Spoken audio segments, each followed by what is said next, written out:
Ahojte, vítam vás pri novom vlogu, toto bude trošku pohyblivý vlog, nič také som ešte nerobila, ale ako vidíte za mnou stojí polička, teda knižnička. Je to moja prvá knižnica, ktorú vlastním, pretože v predošlom byte som mala Kallax, ktorý nebol môj a v predošlom byte bola taká obývacia súprava, ktorá takisto nebola moja, ale toto tu je moja zakúpená pekná polička, takáto krásna červená z IKEA, po ktorej som už veľmi dlho túžila. A dneska je ten D. Idú sa skladať knižky. Chcete vidieť na tejto úžasne čistej deke. Už mám niektoré takéto skupinky kníh. Toto tu bude sci-fi, toto bude non-fiction a tam bude súčasná literatúra, ako súčasná beletria, tak to nazvem. Tam môžete vidieť krabice s knihami, ktoré budem práve vykladať. Potom uvidíme, ako sa rozhodnem to zoradiť. Mám trošku dilemu, neviem, že či chcem dať literatúru, faktu a sci-fi na vrch a potom na spodok dať obyčajnú literatúru, teda beletriu, alebo či to rozdelím nejak inak, lebo ja mám hneď vedľa tejto knižnice hlavu a neviem, že na čo sa chcem pozerať, keď vstanem. Jednoducho, áno, strašne hrozná dilema. Takže idem vykladať knihy, idem to nejak roztriediť a hlavne som zvedavá, či sa do tejto knižnice zmestia všetky knihy. Nie tak úplne všetky, lebo v obývačke mám ešte knižničku, v ktorej mám klasiky, ktorú ešte musím doplniť, pretože mi tam pár klasik chýba, ale tak som zvedavá, ako to bude nakoniec všetko vyzerať. A dúfam, že sa vám toto video bude páčiť, aspoň uvidíte možno veľkú súčasť mojej knižnice a bude to taká menšia bookshelf tour zároveň. Takže v tejto poličke mám väčšinu klasík, ktoré je tu bordel, lebo je tu veľa vecí, ktoré rozdelím nielen na túto poličku, ale aj na tú v spálni, čiže tu mám väčšinu svojich. Tu mám Penguin Classics, tu mám Oxford Classics, stará Oxford Classic, tu mám svoje Penguin staré Classics, tieto sú asi Wordsworth, tieto sú tiež Penguiny, no a tu sú rôzna taká zberba, nejak pomiešaná, ktorú budem musieť ešte upraviť, pretože som napríklad našla ďalšiu knihu Daphne du Maurier. Tu mám malé takéto klasiky, tu mám moderné takéto malé klasiky, tu mám moderné klasiky Penguin a tu je nejaká zberba, ktorú budem musieť doplniť a tu asi dám, to je posledná polička, ktorú treba utrieť, to tu sa nedá zmyť, ja by ste si nemysleli, že tu mám taký bordel. Musím ju poriadne utrieť a tam dám možno tie hardbacky, čiže tie pevné väzby. Uvidím, či sa mi to tu zmestí a koľko sa mi to tu zmestí.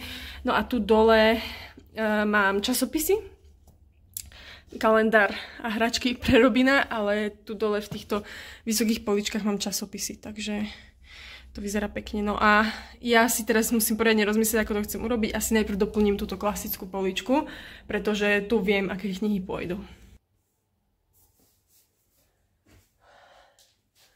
OK, prvá škatuľa vyložená.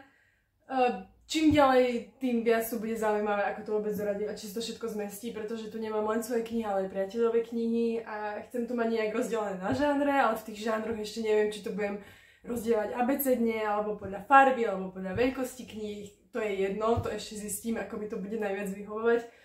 Ale už mám skoro plnú posteľ, no. Takže bude to zaujímavé.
doniesla som si tu paperbackové, alebo teda klasiky s mäkkou väzbou, lebo pochybujem, že sa mi do tej poličky zmestia hardbacky, ale tak idem to teraz trošku poorganizovať a uvidíme.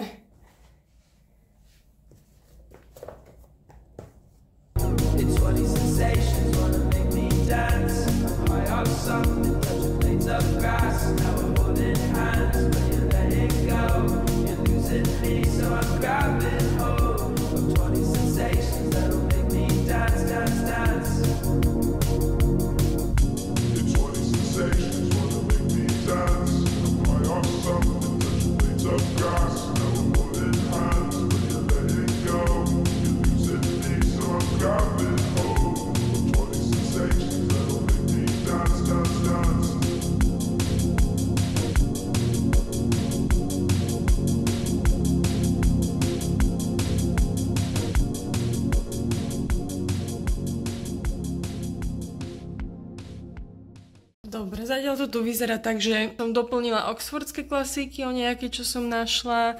Tu sú tie malé, ktoré som trošku pozmenila.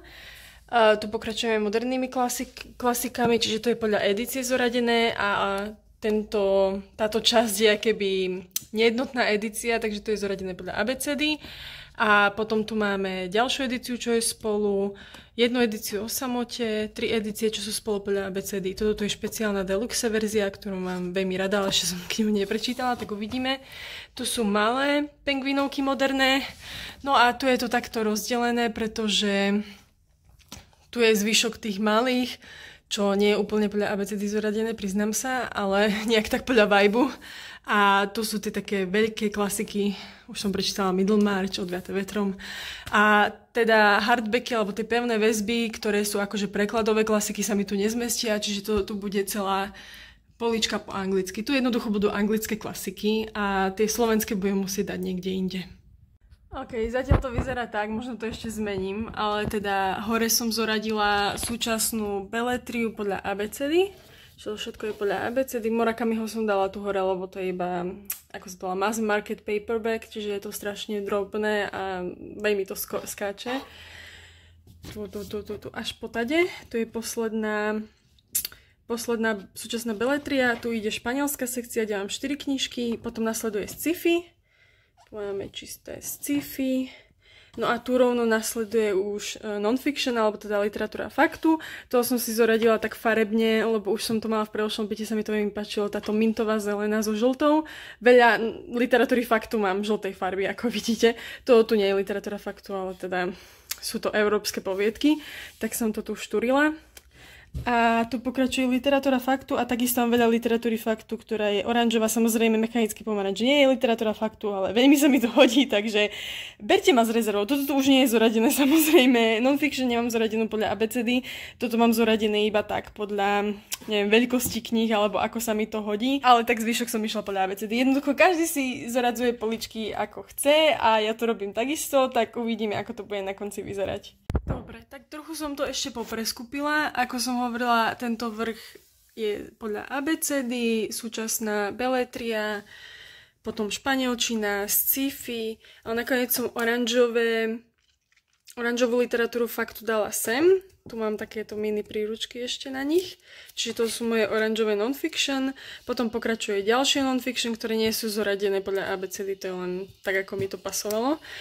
Tu pokračuje žlté non-fiction s týmto obrovským non-fiction stĺpcom, alebo teda touto kôpkou, ktorá je žlto-mintová, ako som ukazovala. A tu sa začína prekladová beletria, ktorú mám v takýchto zvyčajne pevných väzbách, všetko také staršie. Toto tu je zoradené podľa abecedy. Áno. A ten spodok už zoradený podľa abecedy nie je, ten je podľa veľkosti kníh, pretože tieto Tolstého knihy sú oveľa väčšie ako tieto Saganovej. No a tu mám Švantnera, takúto maličkú knižočku.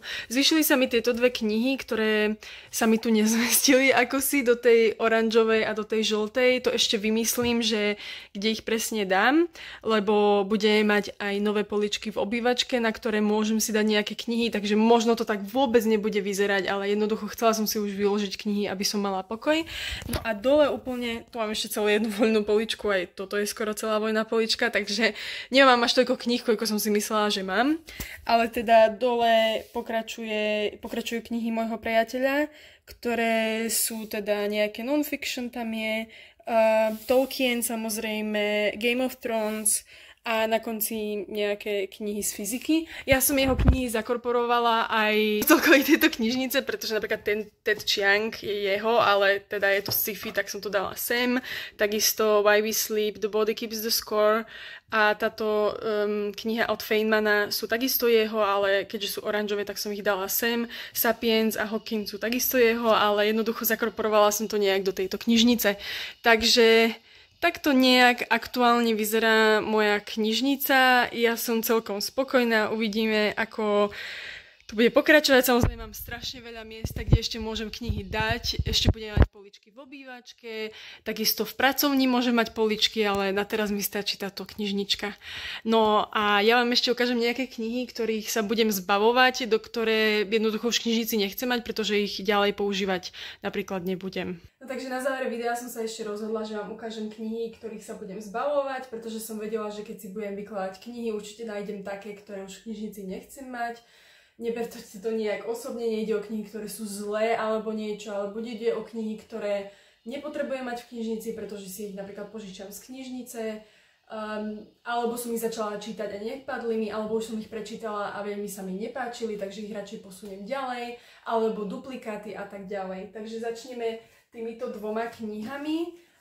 Tu je vydanie Tvorba národov, toto tu je ukrajinský spisovateľ, tuším, a toto je fínsky spisovateľ.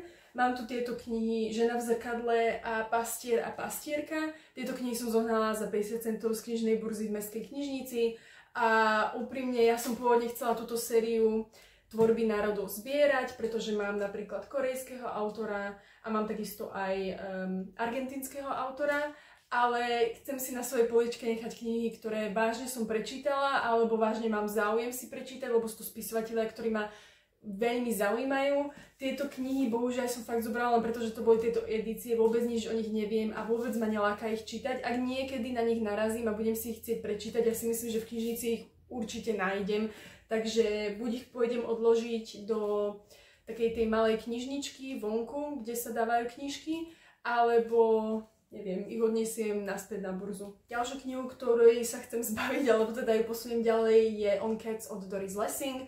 Ja Doris Lessing mám strašne rada, ale bohužiaľ táto kniha mi absolútne nesadla. To, ako rozprávala o mačkách, mi prišlo až nechutné a nepríjemné.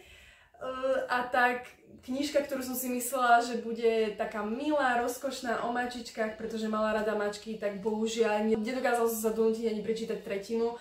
Takže toto jednoducho nie je kniha pre mňa. Ďalej tu mám takisto takúto mytológiu od poľského autora, ktorú som takisto zobrala len tak, že to si niekedy prečítam, ale ja úprimne sa chystám na inú mytológiu od iného autora, teda od autorky, ktorú mám na čítačke, takže túto knižku nepotrebujem, takže opäť ju pôjdem odniesť do knižnice alebo niekde ju položím vonku, kde sa dajú dať knižky. A túto knižku takisto pôjdem odložiť niekam, kde sa dajú dať knižky do nejakého boxu, pretože túto knihu chcem veľmi prečítať, Válku z mloky od Karla Čapka, ale nechystám sa na to najbližšie a viem, že túto knihu majú na 100% v knižnici a ja ju nepotrebujem mať na vlastných poličkách. A túto knihu som našla v boxe, takže ju tam iba pôjdem vrátiť jednoducho. Ďalšiu knihu tu mám od Absintu Ríšu chirurgov. Ja osobne, mňa táto kniha vôbec nezaujíma. Mne táto kniha mala byť darček pre jednu kamarátku. Bohužiaľ, táto kamarátka bola taká proaktívna, že si tú knihu kúpila sama a tak som ostala s touto kópiou, s ktorou neviem čo robiť, zavadziami na poličkách, pretože v našej domácnosti nás takéto veci veľmi nezaujímajú, aj keď verím, že táto kniha je veľmi zaujímavá. Je to čisto nová, neprečítaná kniha, ktorú asi pošlem do knihobotu. A asi tak. Jednoducho je to pokračovanie Storočí chirurgov, ktorú takisto moja kamarátka má. Ona študuje medicínu, takže jej sa takéto knihy hodia. Takže toto posuniem ďalej. No a ďalšie knihy budú knihy, ktoré som reálne prečítala, ale nechcem ich mať v knižnici, pretože ma veľmi nezaujali, a to je napríklad Weather od Jenny Offill. Ja všetky tieto nálepky dám preč, ale absolútne nie je popísaná táto knižka, iba som si robila záložky. Túto knihu sme čítali na knižný klub a absolútne mi ako si nesadla. Hovorí o covide, o živote v Amerike po voľbách, kde vyhral Trump napríklad, čiže je tam aj príbeh, vzťah so synom, matky so synom, ale ja si jednoducho z tohto románu veľmi nepamätám a viem, že som si to veľmi neužila, takže verím, že si túto knihu niekto iný užije, aj keď táto kópia sa mi strašne páči, je strašne príjemná, ale ja viem, že jednoducho, že v živote znova neprečítam a že hoci by mi sedela na poličke ako taký môj víťaz, že áno, prečítala som ju, tak na čo, keď môže potešiť niekoho iného. Ďalšiu knihu, túto som neprečítala, ale začala som ju čítať, takisto mám pár nálepek, ktoré dám preč. Je The Marriage Portrait od Maggie O'Farrell. Hamnet od Maggie O'Farrell som zbožňovala, keď sme ju čítali v klube.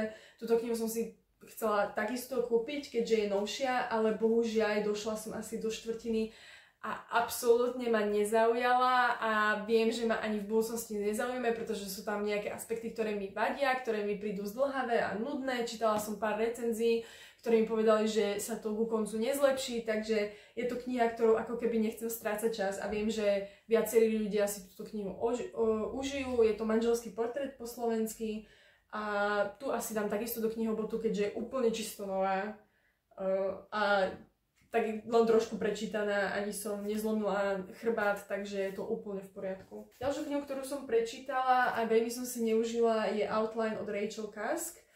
Takisto dám preč nálepky. Táto má pár vyznačených vecí, čo ma trošku mrzí, pretože z začiatku som si začala vyznačovať veľa citátov, ale potom som si uvedomila, že táto kniha nie je môj šálok kávy. Ja chcem dať tejto spisovateľke ešte šancu, ale ako si ma neláka čítať konkrétne túto jej sériu, možno si prečítam nejakú inú jej knihu, napríklad Second Place.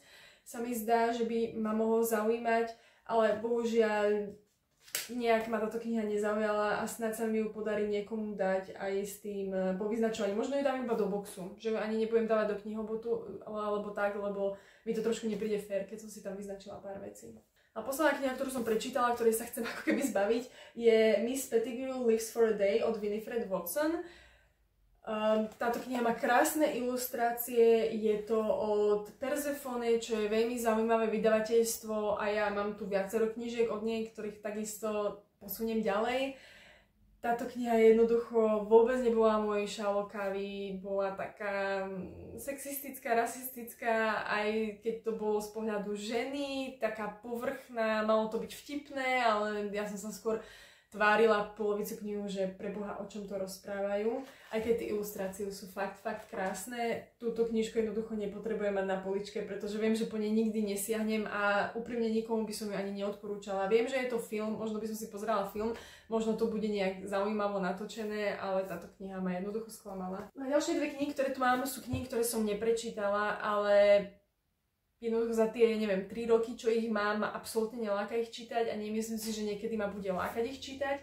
A to sú tieto dve knihy z Persephone. Ja som si ich kúpila len preto, že sú rovnaké edície ako Miss Pettigrew Lives for a Day, pretože som si myslela, že budem zbierať túto edíciu, ale po tomto prvom sklamaní som sa rozhodla, že už to ani zbierať nebudem.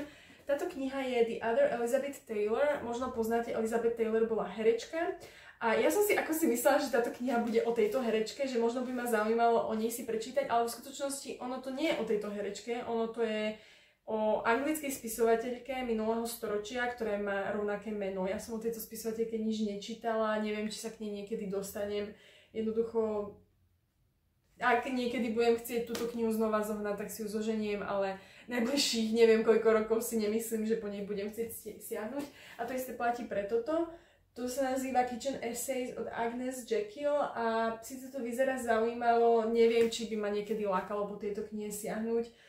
Aj keď je to pekné vydanie, je to pekná knižka, ale ja vážne chcem mať na knižnici knihy, ktoré buď už som prečítala, alebo ak som neprečítala, tak sa na nich veľmi teším a veľmi si ich chcem prečítať. Nechcem tam mať knihu, ktorá ma nezaujíma, ktorá ma možno nikdy nebude zaujímať. Možno keď ma v budúcnosti bude zaujímať, tak si ju zoženiem znova, hej, to je najmenší problém.